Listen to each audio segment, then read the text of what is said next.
Bonjour et bienvenue dans Le Monde Devant Soi, le podcast d'actu de Slate.fr. Je suis Christophe Caron et je suis en compagnie de Jean-Marie Colombani, directeur de la publication de Slate. Salut Jean-Marie. Salut Christophe. Et d'Alain Frachon, éditorialiste au Monde et spécialiste des questions internationales. Bonjour Alain. Bonjour Christophe. Voilà un an que Joe Biden a été investi président des États-Unis. Une première année de mandat et un bilan plutôt mitigé pour celui que l'ancien ambassadeur de France aux États-Unis, Gérard Araud, qualifie de Jacques Chirac de la politique américaine dans le dernier épisode de notre podcast New Deal. Joe Biden était pourtant très attendu, d'autant qu'il est arrivé avec une volonté marquée de transformer le pays avec son plan Build Back Better. Un plan ambitieux développé dans les domaines de l'économie, des infrastructures, du social et du climat.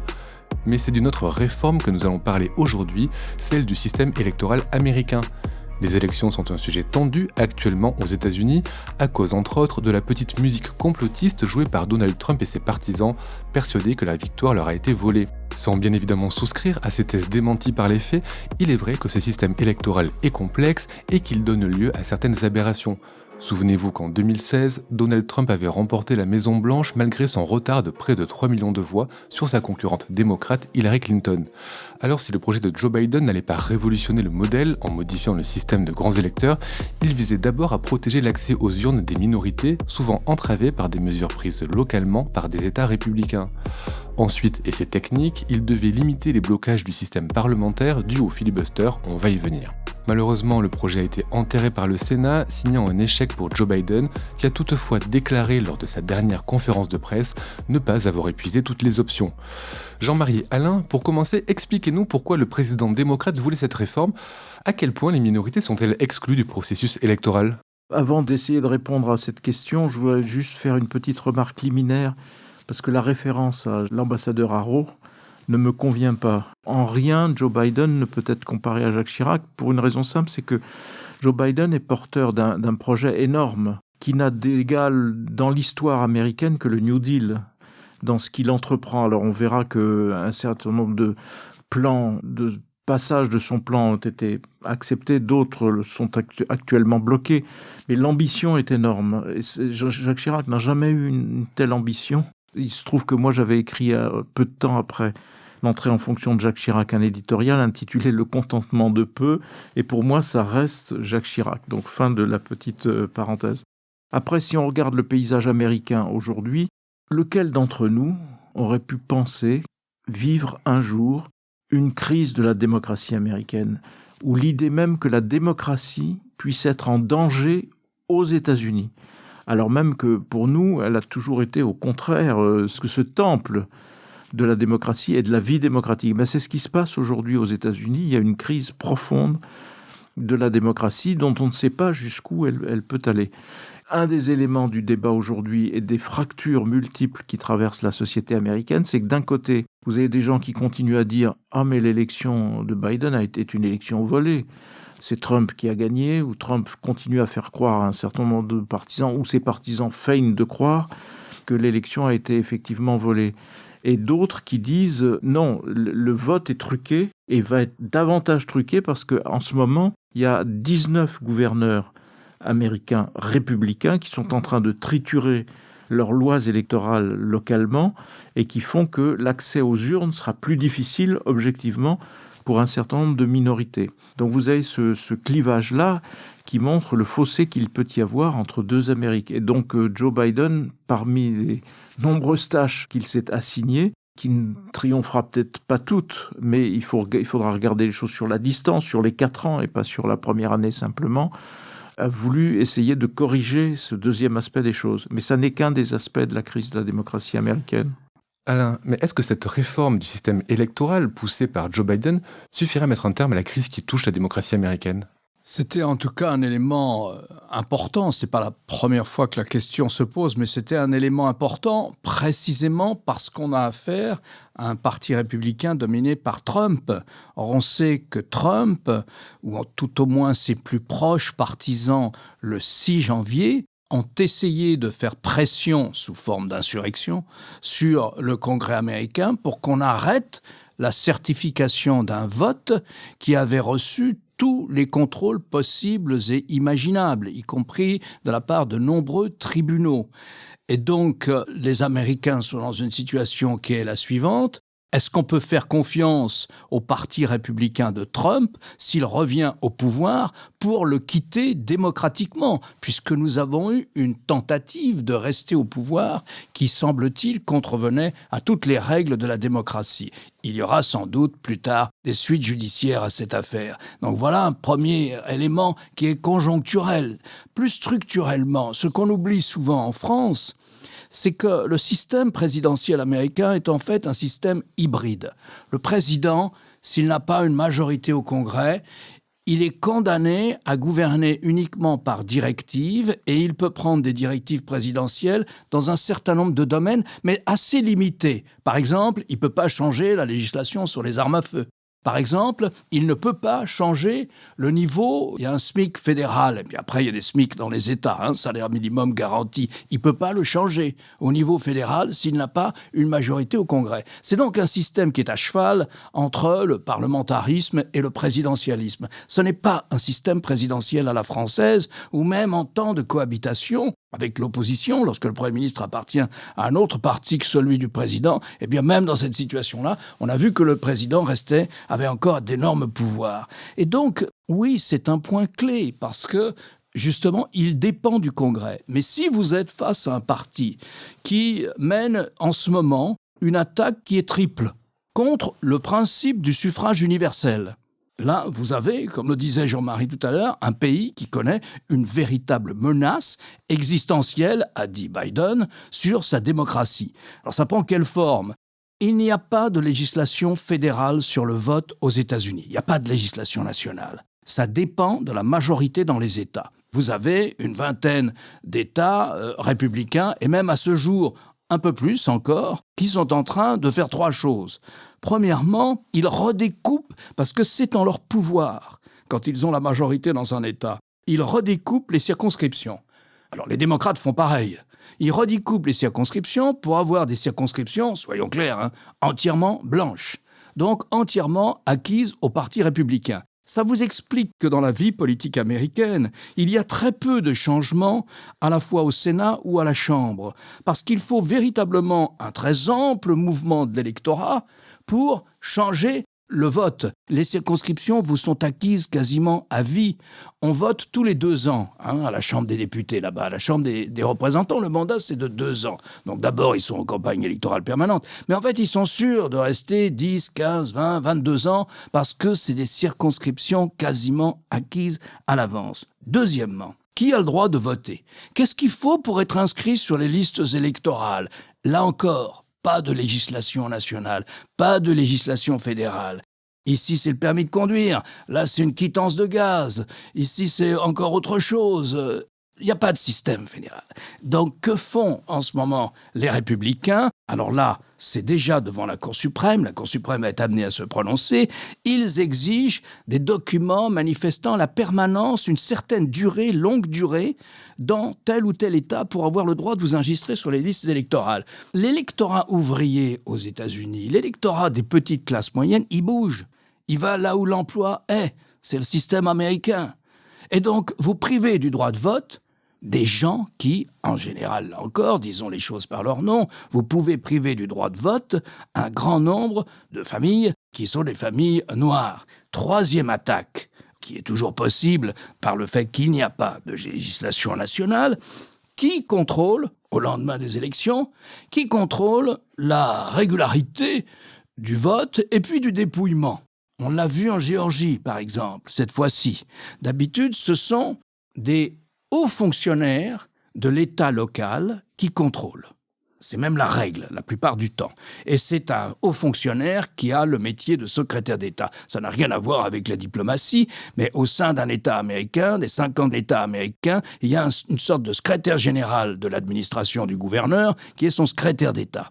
C'est lui, en général, qui contrôle. Et les secrétaires d'État, ce sont des gens, des professionnels, ce sont des gens qui ont une conscience citoyenne.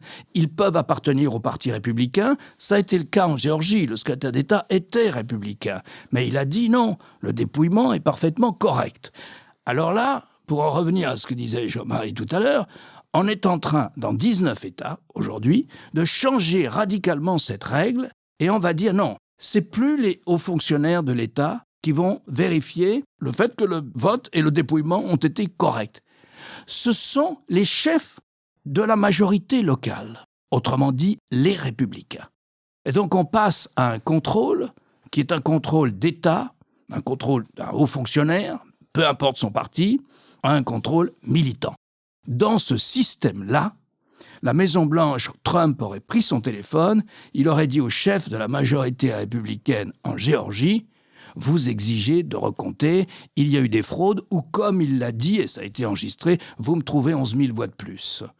Donc, dans ce système-là, on sort du suffrage universel. Il y a cette triple attaque contre le suffrage universel. Voilà ce qui manifeste l'importance, en ce moment, d'avoir une législation fédérale sur le vote, sur les opérations de vote. Quels sont les recours possibles au plan constitutionnel par rapport à ces réformes? Est-ce que la Cour suprême peut avoir à se prononcer sur ces changements? Et si elle peut se prononcer, est-ce qu'on peut ne pas lui faire confiance? On a vu quand même que malgré les nominations faites par Trump avant la fin de son mandat, finalement la Cour suprême ne l'avait pas suivi automatiquement. Il y a des recours judiciaires qui ont été sollicités par le ministère fédéral de la Justice, par l'attorney général. Il est à la fois le ministre de la Justice et chef du parquet. Et naturellement, il y a des recours contre ça. Mais ça prend du temps.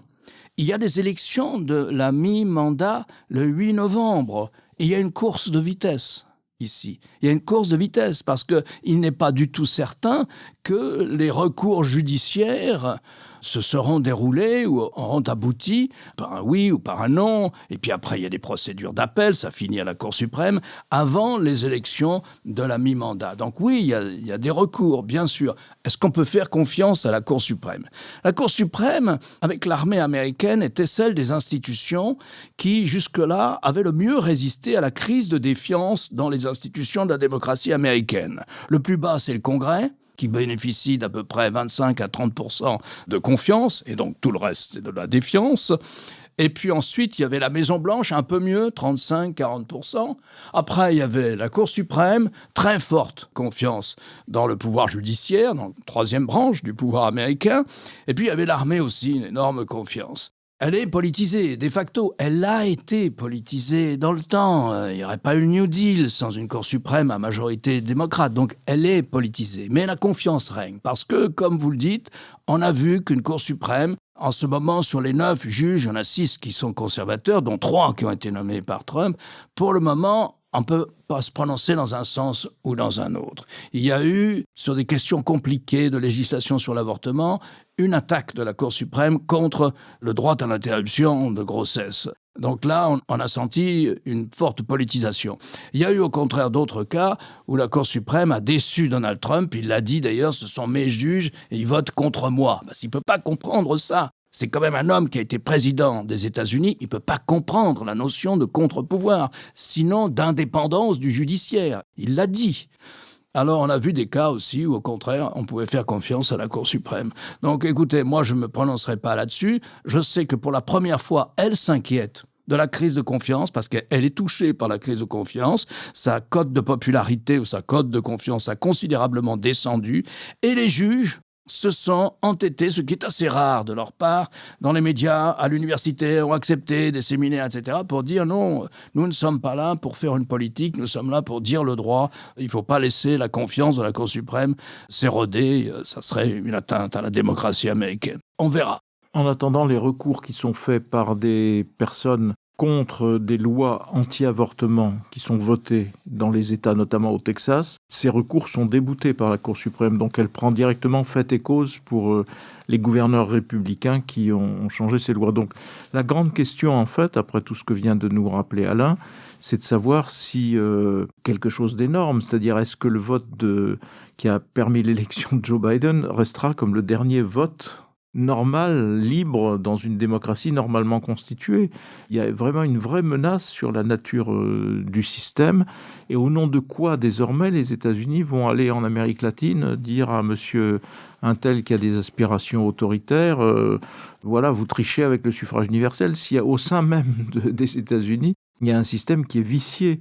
Donc on est vraiment là sur des enjeux majeurs qui dépassent largement l'enjeu de la réussite ou de l'échec de la présidence Joe Biden, pour lequel il est bien trop tôt pour apprécier, parce qu'encore une fois, je pense qu'il a une idée du temps long et donc il joue son mandat sur 4 ans. Même s'il venait à être physiquement affaibli, parce qu'il ne faut pas oublier qu'il est quand même âgé et que son âge peut peut-être le rattraper en cours de mandat.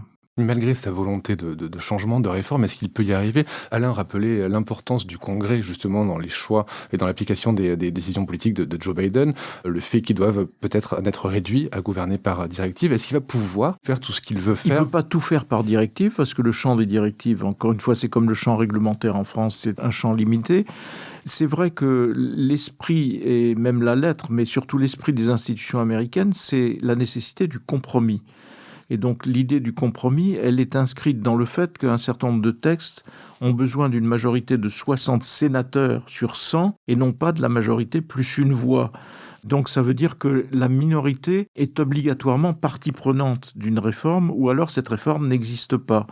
Et donc, mais c'est cette culture du compromis qui est aujourd'hui en péril, parce qu'il y a une volonté de clivage absolu, notamment aujourd'hui de la part des républicains face au président Biden. Donc pour le moment, dans tous les plans qu'il a présentés, il y a un bloc qui a été validé, qui était le plan de relance, qui était déjà supérieur à 1 000 milliards de dollars. Il y a le plan d'infrastructure, de reconquête des infrastructures qui sont dans un piteux état aux États-Unis, des infrastructures publiques notamment. Et donc ce plan-là a aussi été voté, est adopté, plus de 1 000 milliards de dollars aussi. En revanche, toute la partie santé, sociale, lutte contre les inégalités est bloquée par la défection de 2 sénateurs démocrates, un démocrate entre guillemets de Virginie occidentale, et une autre qui s'appelle Sinema, mais je ne me souviens plus Arizona.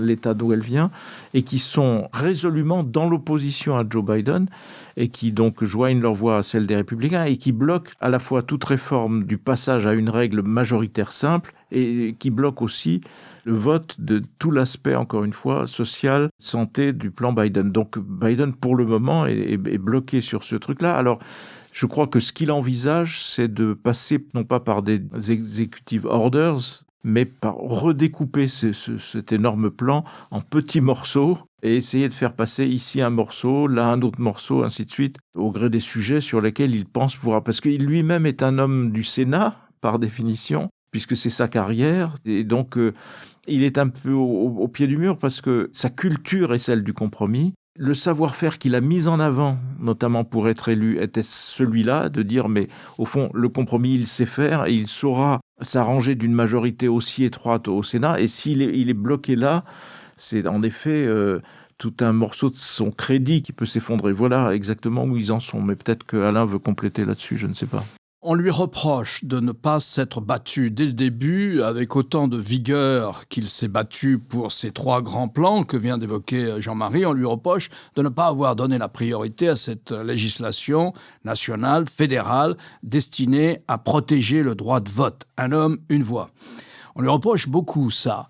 Pour comprendre cette situation, il faut rentrer un peu dans des détails constitutionnels. Évidemment, en France, nous, comme on change souvent de constitution, on n'est pas habitué à ça. Mais en Grande-Bretagne, où il y a des lois, d'ailleurs, il n'y a même pas une constitution en tant que telle, mais il y a des lois constitutionnelles qui remontent au haut Moyen-Âge, eh bien, aux États-Unis, c'est un peu pareil. Il y a une constitution, on n'en a jamais changé, on l'a amendée, mais on n'en a jamais changé. Ce qui fait que le mode de fonctionnement des assemblées est régi par des textes qui datent quelquefois du 18e. Fin 18e. Eh bien là, c'est le cas. Donc, la Chambre des représentants, elle a voté une législation qui est à majorité démocrate. Une petite majorité, 6 sièges, je crois. Mais la Chambre des représentants, elle a voté cette loi pour la protection du droit de vote. C'est maintenant devant le Sénat. C'est pas exactement la même, mais enfin, ça revient au même. Tout le monde est content avec ce texte, enfin, au moins côté démocrate. Donc, c'est un autre texte. Et si le Sénat vote cet autre texte, il y aura une législation fédérale. À ce moment-là, les républicains ont dit, oui, mais sur ce texte, nous avons la possibilité, la tradition constitutionnelle nous donne la possibilité d'utiliser une procédure d'obstruction qu'on appelle le filibuster. Et le chef de la minorité au Sénat, Mitchell, lui, on l'appelle sur la colline du Capitole le Einstein de l'obstruction. C'est un génie de ces procédures-là. Il met tout son talent de sénateur. C'est un sénateur du Kentucky. Il est très âgé, mais enfin, il marche au Bourbon, et il est très en forme encore. Et il n'a qu'un seul objet, c'est de pourrir la présidence Biden. De même qu'il n'avait qu'un seul objet, pendant 8 ans, ça a été de pourrir les 2 mandats du président Obama. Donc lui, il dit, je lance cette procédure du filibuster. Cette procédure du filibuster, qui est une manière d'empêcher un texte de venir au vote. Tant qu'il n'y a pas une majorité, avant c'était des 2/3, aujourd'hui c'est des 3/5 pour venir au vote. Et donc, il ne faut pas qu'il y ait 51, là, il faut qu'il y ait 60. Autrement dit, il faut que non seulement tous les démocrates soient d'accord, mais il faut que 10 républicains aussi acceptent de voter avec les démocrates, comme c'était le cas lorsque les institutions américaines fonctionnaient bien, disait Jean-Marie. On avait toujours des majorités bipartisanes. Mais c'est fini. Maintenant, c'est la guerre civile, rhétorique, si vous voulez. L'ennemi à abattre, on ne lui fait jamais la moindre concession. Et donc, naturellement, le texte s'est trouvé bloqué. Alors, Biden, lui, comme pas mal d'autres sénateurs démocrates, il tient à la procédure du filibuster. Il a pourtant demandé sa suppression dans sa grande réforme électorale. Il y tient. Et il y tient parce qu'il se dit, si on revient dans la minorité, ce qui n'est quand même pas exclu, après les élections du 8 novembre, on s'en servira pour limiter les dégâts d'un président, d'une majorité républicaine. Mais là, il a dit, c'est tellement important, la menace est existentielle pour la démocratie que je vais utiliser une autre procédure qu'on peut utiliser une seule fois, je crois, sur un texte et qu'on appelle la bombe atomique. La bombe atomique, c'est de dire, je décide, et il a ce pouvoir-là. S'il y a une majorité de sénateurs qui le suivent, je décide que ce texte sera examiné, puis voté à la majorité simple. Autrement dit, comme la vice-présidente des États-Unis est aussi la présidente du Sénat, elle a une voix prépondérante, il y aura 51 voix des sénateurs démocrates pour passer le texte sur la protection du droit de vote. Mais il faut qu'il y ait la majorité du groupe démocrate pour suivre le président démocrate pour l'utilisation de la bombe atomique contre l'obstruction, contre le filibuster. Et là, on retrouve qui ? Nos 2 amis que mentionnait Jean-Marie, Joe Manchin, qui est dans la main des industriels du charbon, et Madame Ximena, qui est, elle, sénateur de l'Arizona, qui vote systématiquement avec les républicains. Et donc, eux, ils ont dit non, nous ne voulons pas la bombe atomique. Et donc, on en reste à la règle de la majorité. Il faut 60 sénateurs pour voter ce texte sur le droit de vote. Si Biden n'arrive pas à convaincre ces 2 sénateurs ou à convaincre 2 républicains pour utiliser ce qu'il appelle cette procédure de la bombe atomique, c'est un grave échec politique pour lui. Voilà à quoi tient le système. Et je voudrais vous lire une petite phrase d'un grand professeur d'économie sociale, qui a été un des ministres importants de Bill Clinton, qui s'appelle Robert Reich. Robert Reich, lui, il est professeur d'économie à Harvard, et il a dit la semaine dernière, il y a quelque chose qui ne va pas, de manière terrible, dans un système qui autorise 41 sénateurs républicains qui représentent 21% de la population du pays à s'opposer à une législation sur la protection du droit de vote qui est souhaitée par les Américains à plus de 70% depuis 10, 15 ou 20 ans, et il y a des sondages tous les ans. Alors, les États-Unis sont pour un système de pouvoir et contre-pouvoir. Mais il y a un moment où ce système arrive à des aberrations de ce type, c'est-à-dire le gouvernement par la minorité.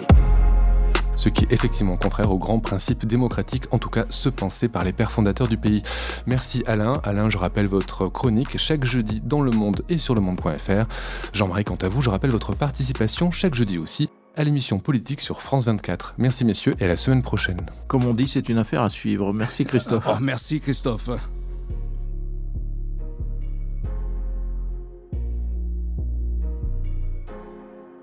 Retrouvez Le Monde devant soi chaque vendredi sur slate.fr ou votre plateforme de podcast préférée.